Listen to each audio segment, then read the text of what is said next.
Dans le quartier huppé de Lagos, où les villas luxueuses côtoient les boutiques chics, l'atmosphère vibrante cache parfois des mystères sombres. Les enfants de ce monde doré jouent, rient et se chamaillent, mais derrière les sourires se cachent des rivalités insoupçonnées.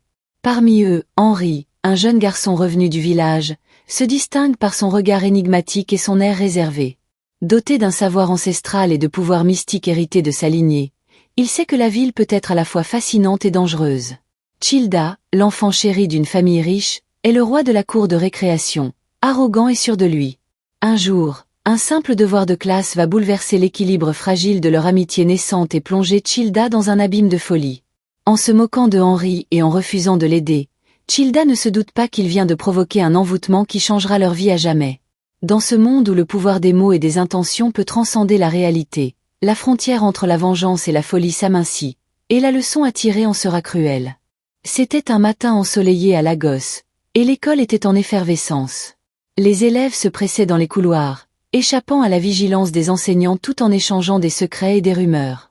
Le devoir de la semaine portait sur une matière redoutée, les mathématiques. Les élèves avaient été chargés de résoudre des problèmes complexes, et la tension montait à l'approche de l'échéance. Henri, bien qu'intelligent et studieux, était en proie à des doutes. N'ayant pas eu le temps de bien se préparer après son retour du village, il s'inquiétait de ne pas être à la hauteur. Dans la cour, Childa trônait au centre du groupe, entouré d'amis admirateurs. Sa popularité était indéniable, et il en profitait pleinement, se pavanant comme un roi. Mais sa confiance en lui avait un prix. Il était souvent arrogant et peu enclin à aider ceux qu'il considérait comme inférieurs.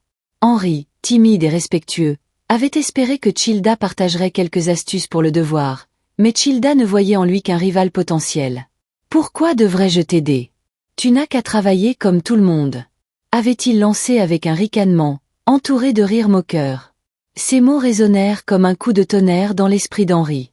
Le mépris et le rejet étaient insupportables.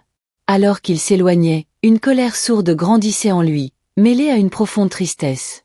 La chaleur du soleil semblait s'éteindre autour de lui. Henri se souvint des histoires que sa grand-mère lui avait racontées au village, des récits d'envoûtement et de magie. Un frisson parcourut son échine alors qu'une idée sombre germait dans son esprit. Et si, avec ses pouvoirs mystiques, il pouvait se venger ? Childa aurait alors une leçon à apprendre, et peut-être qu'il réaliserait l'importance de l'empathie et de l'amitié. C'était une pensée dangereuse, mais l'envie de rétablir l'équilibre le poussait à agir. Le soir même, dans la sécurité de sa chambre, Henri commença à rassembler des éléments pour son sort. Des mots anciens murmurés dans l'obscurité, une poupée fabriquée avec des brindilles, et une image de Childa soigneusement découpée.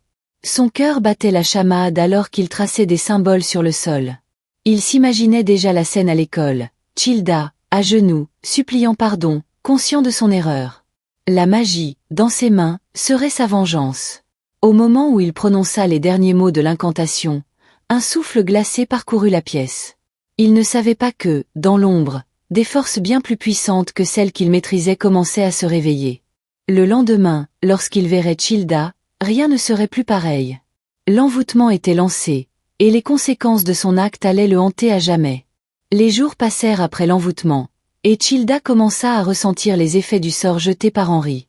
Au début, ce n'était qu'un léger malaise, des rêves troublants qui perturbaient ses nuits. Mais bientôt, la confusion s'intensifia. Il se réveillait en sursaut, le cœur battant, en proie à des visions étranges. Des ombres dansaient dans sa chambre, des murmures incompréhensibles résonnaient dans son esprit. Ses parents, inquiets, tentaient de le rassurer, mais leur réconfort ne faisait qu'aggraver son désespoir. À l'école, la situation ne fit qu'empirer. Childa avait du mal à se concentrer sur les leçons.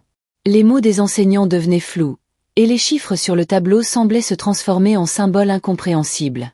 Ses camarades, au début curieux de ses comportements étranges, commencèrent à l'éviter. Les rires qui l'entouraient autrefois se changèrent en chuchotements inquiets. Childa, autrefois le roi de la cour, se retrouvait isolé, avec un sentiment de paranoïa qui le rongeait. Il était assis seul sur un banc, le regard perdu, quand il aperçut Henri au loin, l'air pensif. La vue de celui qui avait causé sa chute lui fit l'effet d'un coup de poignard. Une rage sourde grandissait en lui.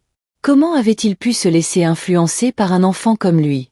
Les pensées tourbillonnaient dans son esprit, et des hallucinations de serpents et de créatures cauchemardesques l'assaillirent.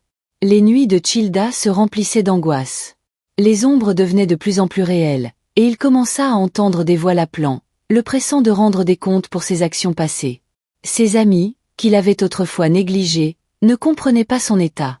Ils l'observaient, inquiets, mais peu osaient l'approcher. Il était devenu une énigme, une source de peur. Un jour, alors qu'il errait dans les couloirs de l'école, Childa se mit à crier, convaincu que des esprits le suivaient. Ses camarades reculèrent, horrifiés, et un enseignant intervint rapidement. L'enfant était désormais un cas de folie aux yeux des autres. La situation atteignit un point critique lorsque Childa, en proie à une crise de panique, se mit à détruire le matériel de classe. La directrice, alarmée, fit appel à ses parents, qui prirent la décision difficile de consulter un psychologue. Cependant, aucune thérapie ne pouvait guérir le mal qui rongeait Childa.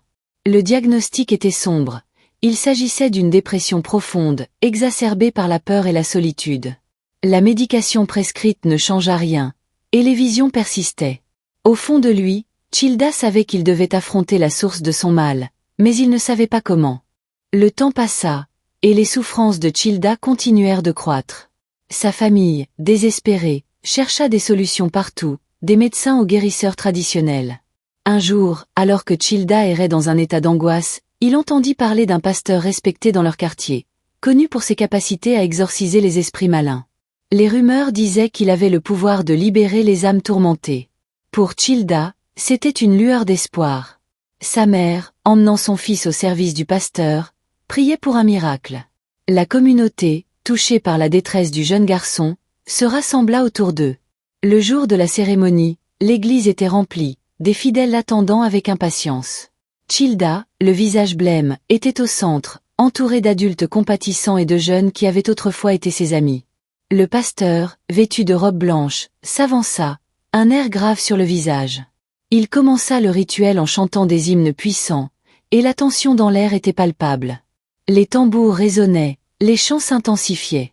Childa ferma les yeux, espérant que la lumière et la prière le libéreraient enfin des ténèbres. Au fur et à mesure que le rituel progressait, des convulsions parcoururent le corps de Childa. Les murmures devinrent des cris, des pleurs et des rires, une cacophonie qui effraya ceux qui assistaient.